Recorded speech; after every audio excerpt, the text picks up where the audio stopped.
प्रिय दर्शक सज्जन बंधुगण गोमय गोमूत्रर विषय आमे जानिबा। वास्तविक गाई गुणर एक गंताघर प्रिय बंधुगण। एहार मल मूत्र मध्य व्यवहार उपयोग्य। गोबर गंध द्वारा प्लग प्रभृति रोगर जीवाणु आज्ञा नष्ट हो जाती।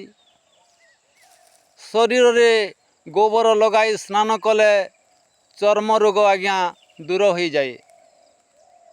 भगवान केड़े सुंदर मौषधि देइछन्ति। गाईर गोबर गरम करी प्रलेप कले भयंकर गंठीबात मध्य प्रभृति रोग दूर हो जाए। बंधुगण,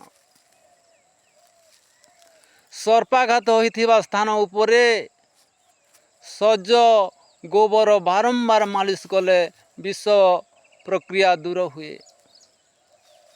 गोमूत्र मध्य जानू कुष्ठ तथा विभिन्न प्रकार पेट रोग पाए लाभदायक अटे।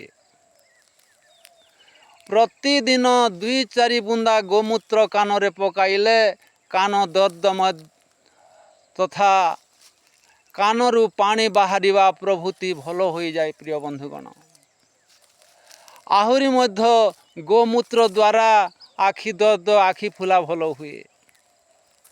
आखिरे जदि मोतिया बिंदु पड़े ताहेले सकाळु संध्यारे बुंदाए 2 बुंदा गोमूत्र आखिरे पकाइले ताहा बंद हो जाए।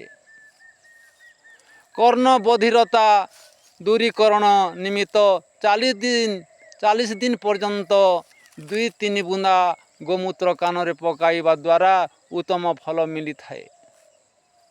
सुस्थ और निरोग रहिबाकू चाहुथिबा व्यक्ति माने गो पालन करिबा एकांत आवश्यक।